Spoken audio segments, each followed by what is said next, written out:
There's a subject I've been wanting to cover in a video for a long time, but I've been slightly reluctant to, and I think that's mainly, as someone recently pointed out while watching my videos, I'm slightly cautious about what advice I offer on this channel, because I'm not a qualified expert. I'm someone who's experienced with being in a narcissistic relationship, and also I think successfully coming out of it and recovering from it. But I am extremely cautious about the impact of any advice I give. But if I think about the intention of this channel, it's to offer my experience and share things that have helped me through some very dark times, and to try and offer that to help other people who are going through the same thing. So those two things conflict quite heavily. And that's led me to hold off on making this video for some time. But I thought, if I do it in the spirit of what helped me, and maybe that could help someone, and maybe hearing that can help someone, then so be it. And I guess if my intentions with it are good, then I should make it and hope for the best. And that subject is one that's very close to me, and that's kind of suicide, or at least the thoughts of suicide. And it's something that's become very clear to me over the last the last 6 months. So I think I've been in a situation in the last few years where I've seriously considered suicide twice, and for very, not different reasons, but for in different circumstances. And I've come close to physically committing suicide once, which I'll talk about in a second, and once where I thought about it a lot, but I don't think I actually came that close to it. And the reason I say that's kind of the difference between the two is I think there are different reasons why someone would consider suicide, and the approach to dealing with them, I think, is very different as well. And I guess the other thing I'd like to state as well is I've only got the experience, and I don't want to make this into a gender thing, but I've only got the experience of going through thoughts of suicide as a man, and I presume that there's a difference. And the only reason I say that is that, statistically, if you look at it particularly in this country, but I think it's the same in the US and other countries, and for the age bracket that I'm approaching, kind of suicide in men is pretty much the number one killer for our age demographic. And the more I talk to people, the more I realise that, and the more it makes me want to kind of reach out and help people. So over the last 6 months, I've come across quite a few people that, unbeknownst to me, had similar thoughts and had, I think, seriously contemplated suicide for various reasons.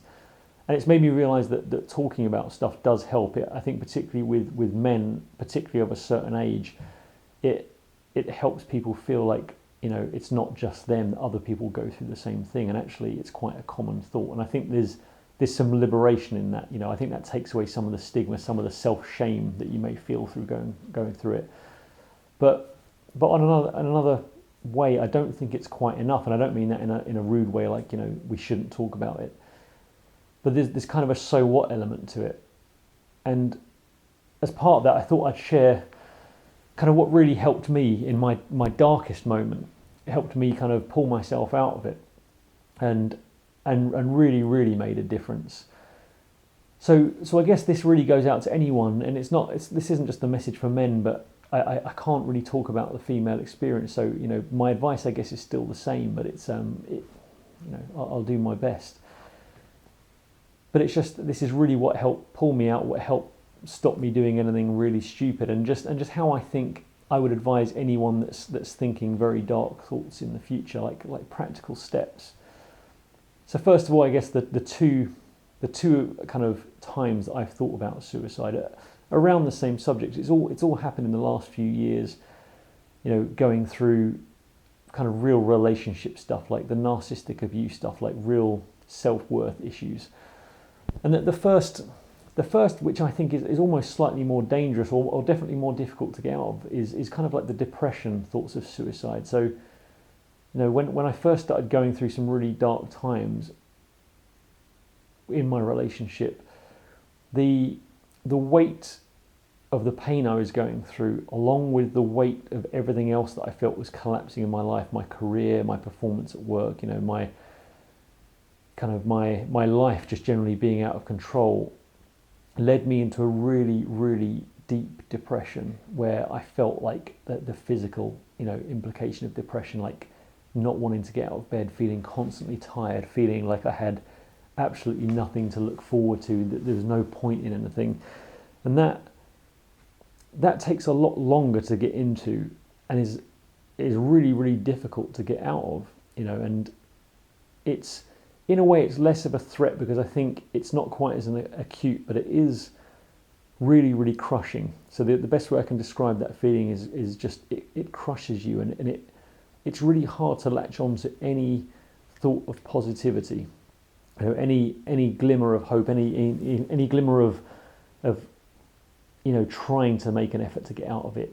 Effectively it's kind of soul destroying, and when you're in that mode, you're very susceptible to negative thoughts, you're very susceptible to thinking the worst, and it's a really cyclical process, because the more you think like that and the more you experience a bad event happening, it starts to accumulate, and that just becomes like a snowball that carries on and carries on. And that can last quite a while, and that's not helped by weather conditions. So darkness in winter in the UK, it plays a big part in it. Kind of relationship issues, life issues, actual significant issues play into that as well. But ultimately, it's a trap that your mind falls into. And in that situation, I think the real answer to getting yourself out of physical depression, is a multi-stranded approach. I mean, first of all, I think, although it's difficult, I think seeking medical help is a good step. And I think if you are going through significant depression, looking at potential medical steps to alleviate that depression may be a lifesaver. And I don't think, in my experience, medication is a cure to depression, but I think it can make a dent in that feeling, and that dent could be the difference between you having a really, really bad day and just a bad day.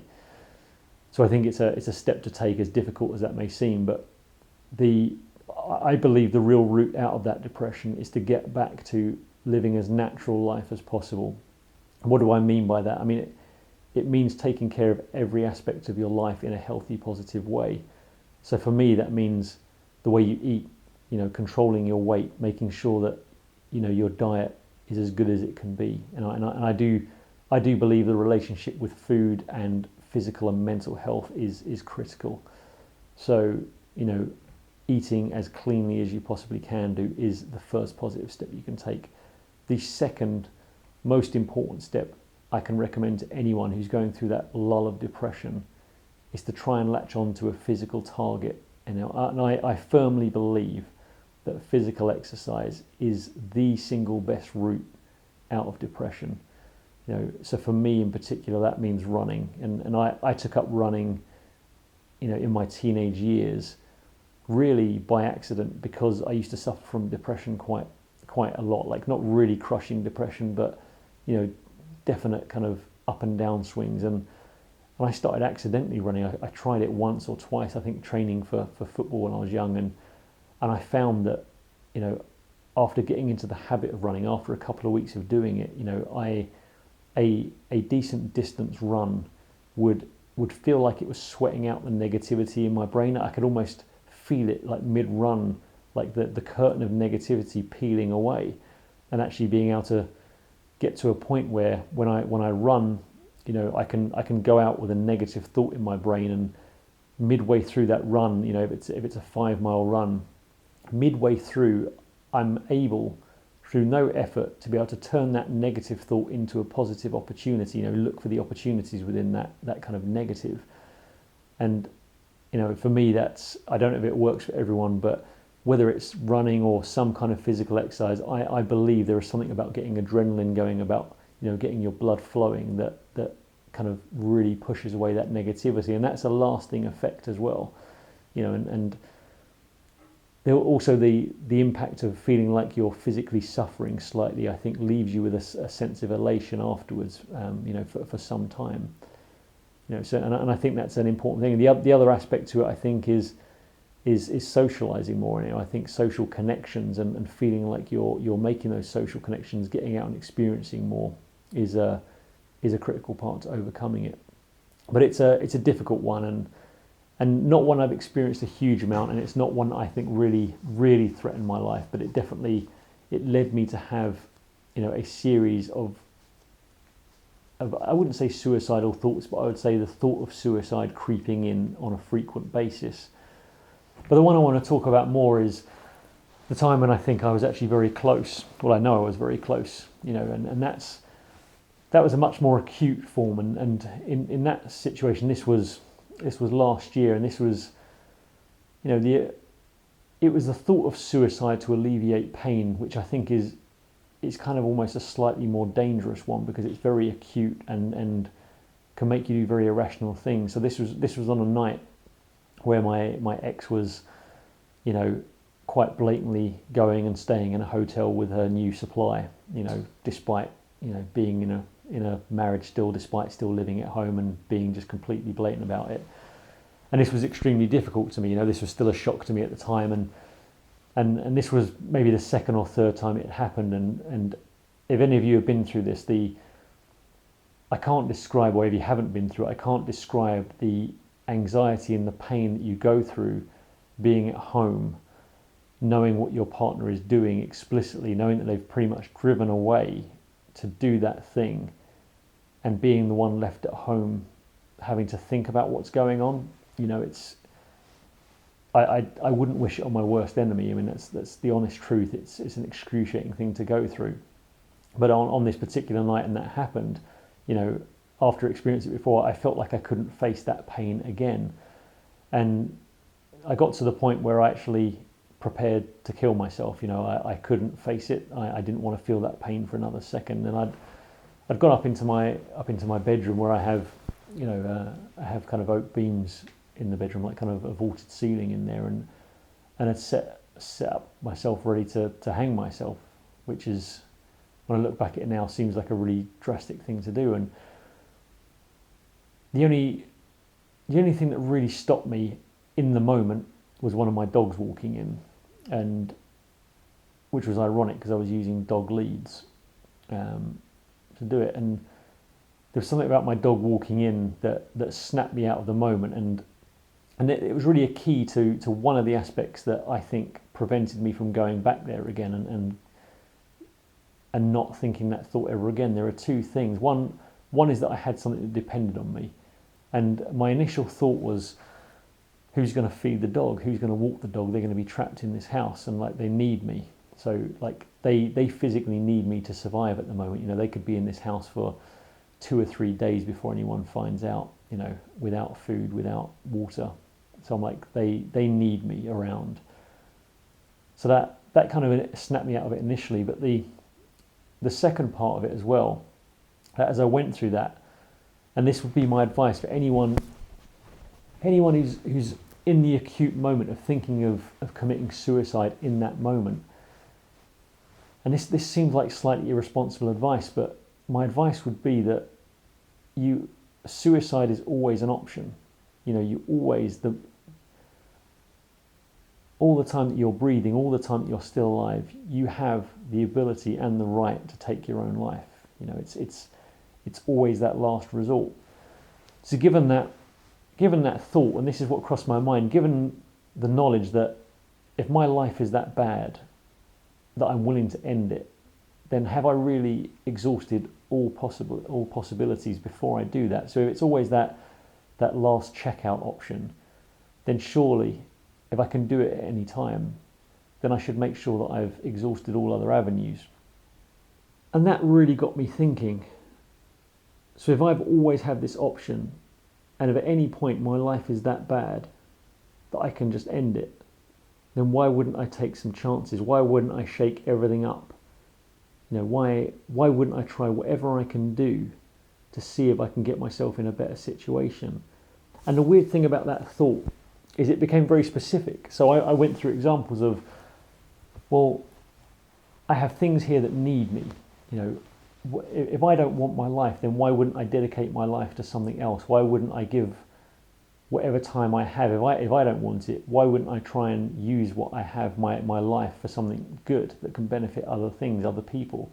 And examples went through my head, like, why wouldn't I just, sell everything I have, give up everything in my life now and go and, move to Africa on a kind of mission and build houses for people, build schools for people? Why wouldn't I just volunteer my time? I don't need anything. If I volunteered for the rest of my life and just did things in other countries to help other people who are in a lesser situation, what about if I just gave my time volunteering to help animals at an animal sanctuary?